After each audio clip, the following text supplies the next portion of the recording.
For once, my mug has nothing to do with what I'm filming today. Well, hey there, everyone. So, today, we're taking it a little bit easier than last week because last week, I just needed a win this week. Let's say that. So, this week, I'm going to be doing what I would like to call an adventure dress because I was watching Netflix's new Sea Beast movie, and Maisie, her dress was very cute, and she went on an adventure in it. And I was like, you know what? I want an adventure dress, and I want to look cute while doing it. So, what I'm doing is largely inspired by that green overdress, but not necessarily what's underneath it. Underneath it, I'm going to be doing something else, I think. So yeah, I want the outer dress to look a lot like hers. I do happen to have this green sheet that I picked up at Goodwill that I had intended for when I was making me my sister's romper, but instead just doing my sister's romper for the concert. So yeah, I have that, which I think would be cute, and then I'm probably just gonna follow the same look that hers has. But then for the underneath, I just ended up picking up 2 white sheets from Goodwill again. So the style of the underdress is gonna be, it's gonna have big poofy sleeves. I want that. It's gonna have a collar, buttons all the way down, you know, something that I can wear with other things. Because if this works, then I can use it for like 5 other projects. So that is what's gonna go underneath, I think. So we'll see how that goes. Anywho, then I can live my dreams of frolicking and looking cute and adventurous while I do it. Except I can't do it here because it's like 1,000 degrees in the desert. Anywho-de-doo, let's get to it. So this is the idea that I had for the pattern, just a simple square top and square skirt so I can make it pleated at the bottom.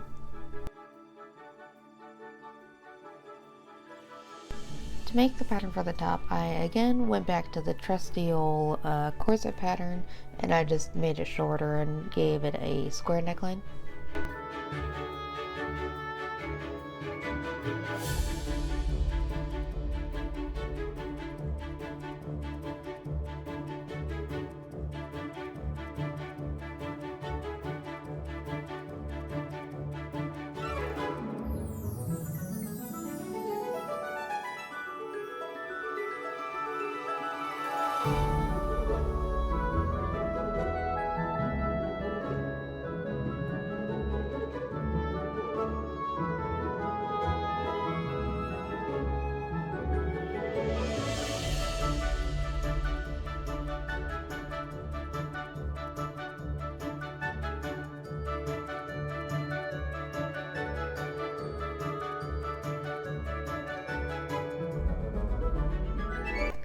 Once I sewed the top together, I laid them both, the outer layer and the lining together, and then I sewed them all together, and then what I would end up doing is turning it inside out and ironing it so it's one big long piece.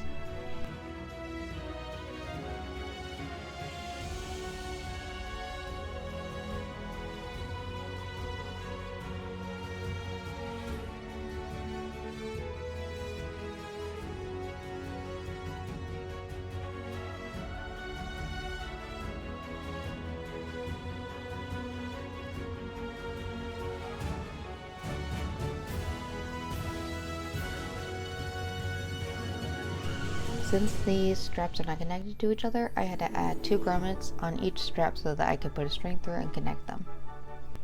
After that, I added grommets to the front as well so that I could tie closed. I did French seam all of the skirt just to keep everything nice and clean, and then to pleat the pleats I used a fork because that is how I can get the most uniform measurements of all the pleats. Once that was all pleated, I was able to sew the top to the skirt, and the outer dress was done.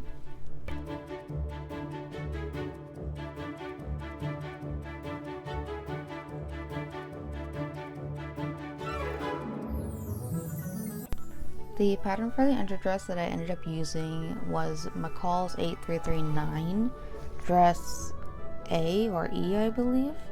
I took the top. It's supposed to have two separate back pieces, but what I ended up doing was just combining them so it was one, so I didn't have to deal with it later. So I just did that, and then I gave room for buttons on the front. Once I sewed all of the front pieces to the back pieces, I was able to fold the front edges over twice, and I sewed those down on each side just to make it look flat and uniform, and that is the space that I will use for the buttons and the buttonholes. So for the collar, I had to sew it on at least 3 times just to get it right. But what I ended up doing was, first you have to put interfacing on one of the pieces, then you sandwich it, you sew it, turn it inside out, iron it, and then you top stitch it. And then what I ended up doing is I folded the edges in and then sandwiched that over the neckline of my top, and then I sewed that all together.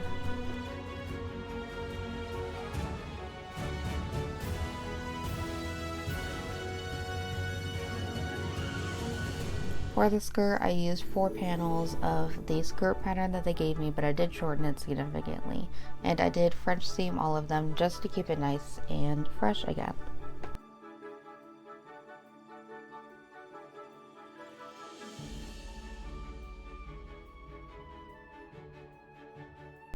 I did sew the front seam the same that I did the top, so I folded it over twice and gave it room for the buttons, and top stitch both to make it all flat.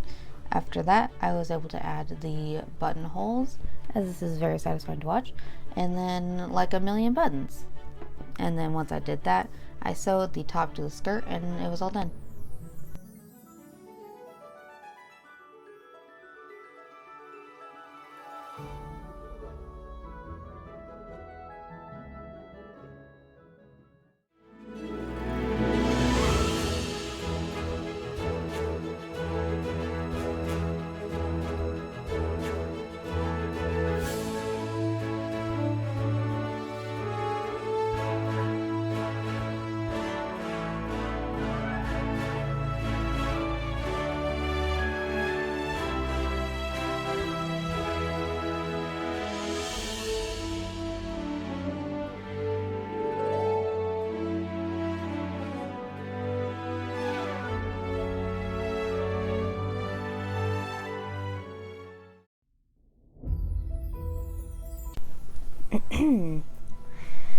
I am very happy with this.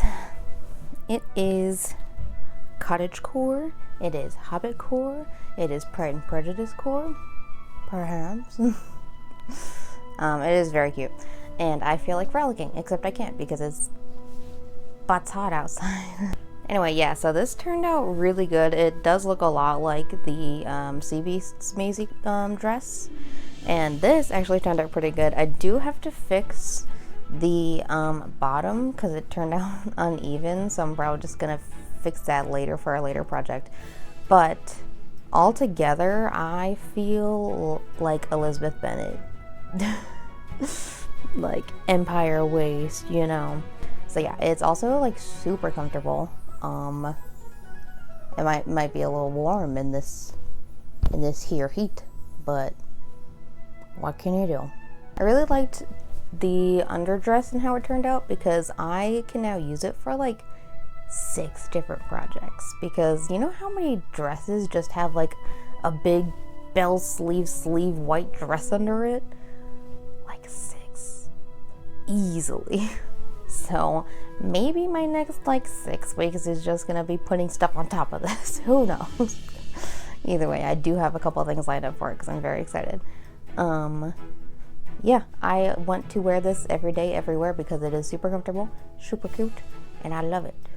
Anywho to do, thank you for watching if you did and got to this point. Congratulations. I post Fridays at noon, and I really hope you liked what I did because I liked doing it and I would like to keep doing it. So go ahead and like and subscribe if you would like to, and hit that little bell so you get the notification for my videos coming out Friday at noon. Anywho, thank you for watching.